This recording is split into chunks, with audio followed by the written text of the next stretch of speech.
go ahead and bring us up, if you would, Nancy, please. All right, Bannock County Commissioners are now in session. This is an on-the-record review, an appeal of Planning and Development Council's decision on a gravel pit, basically. All right, go ahead and we'll turn time over to Planning and Zoning. Tristan Borkwin, Assistant Director with Planning and Development. So like you said, this was originally heard August 10th, 2023 by our Planning and Development Council as a conditional use permit for a gravel pit. They went through the findings and determined to deny the conditional use permit based on the findings of fact, which you do have a copy of in your packet. And then you also have a copy of the application from the appellant for the reason of appeal being that they were not allowed to provide prepared evidence to address the concerns offered by the opposition in accordance with item number 4 of the hearing procedures. So item number 4 of the hearing procedures, that is that the applicant may rebut the arguments offered by the opposition. And just so you know, typically in a council meeting, the council lays out what the rules and procedures are for that hearing, and rebuttals are given 3 minutes to speak. So, and if you have any questions about the original staff report or anything that you read in your packet, I'm happy to answer those questions.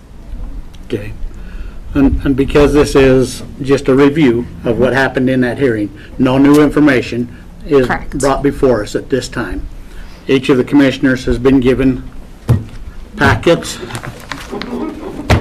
Yes. My weekend, I went through all these. I can just tell you that. And I read through them. And just from my point of view, the board followed the rules and the regulations. And I see no discrepancy myself. Commissioner Crowder? I see. Commissioner Huff? No, I've reviewed it, and I would agree it appeared as if the council followed the procedure as outlined. You know, if there's no further questions, I'd ask for a motion.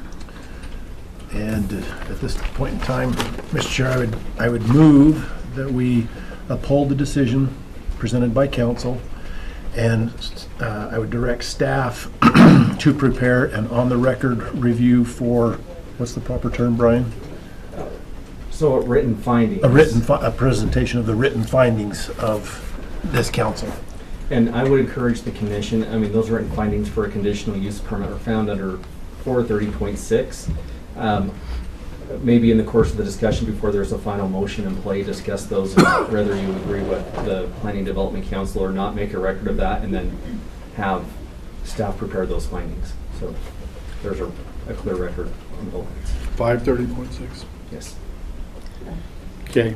Do you have those questions there, John? Yeah, I have one right here.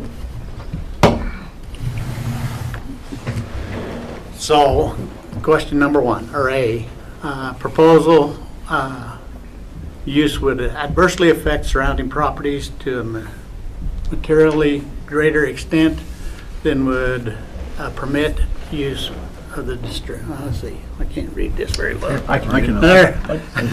You want me to read it? Yeah, go ahead. Okay. The proposed use would not adversely affect surrounding properties to a materially greater extent than would a permitted use in the district.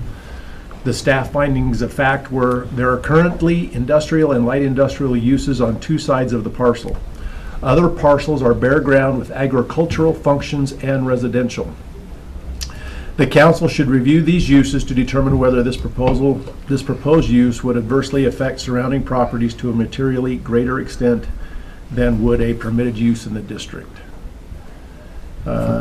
Question B, or do you want to talk about that real quick, one at a time? Yeah, let's talk about that.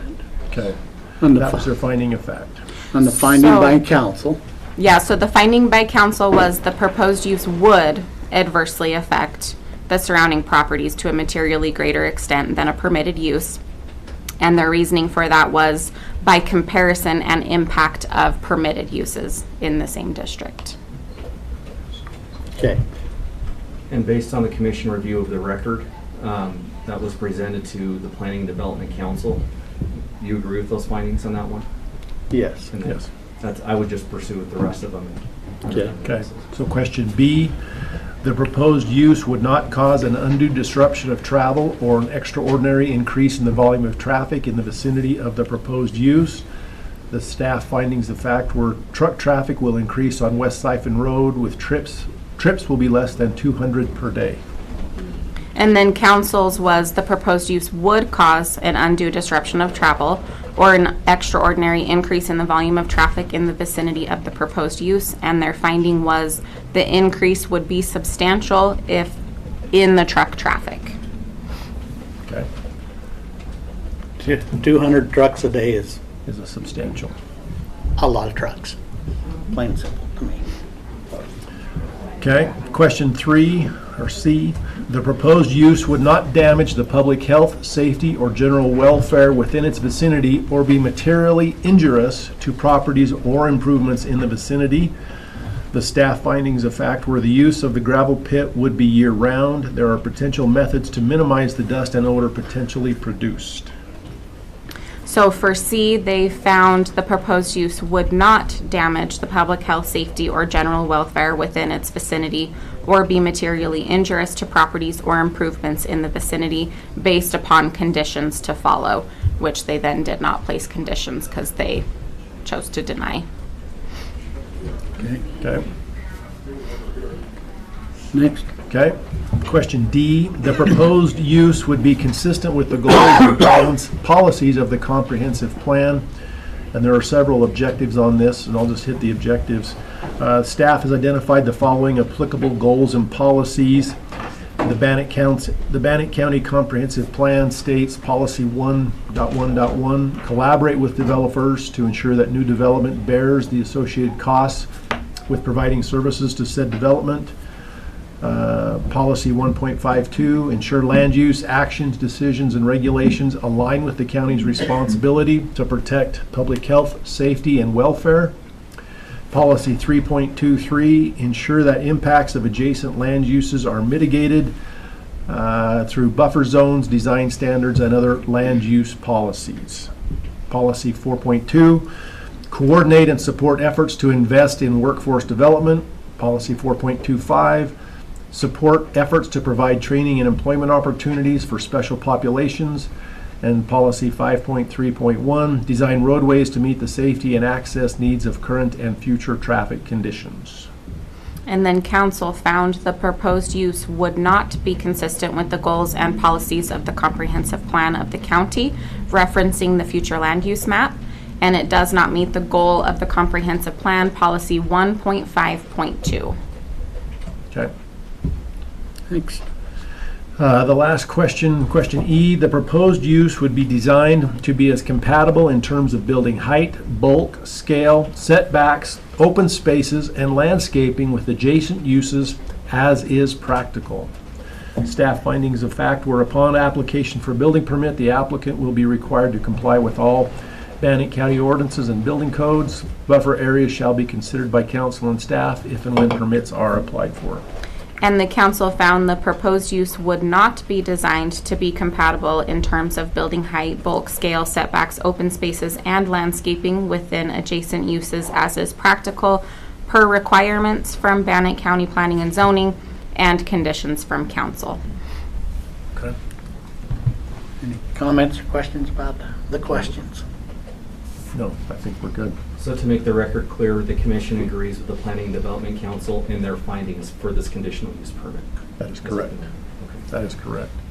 So the motion will stand with the directive for staff to prepare a written statement of findings to be distributed to the appropriate parties. We have a motion. All in favor, say aye. Aye. Aye. With that being said, this meeting is adjourned. Thank you.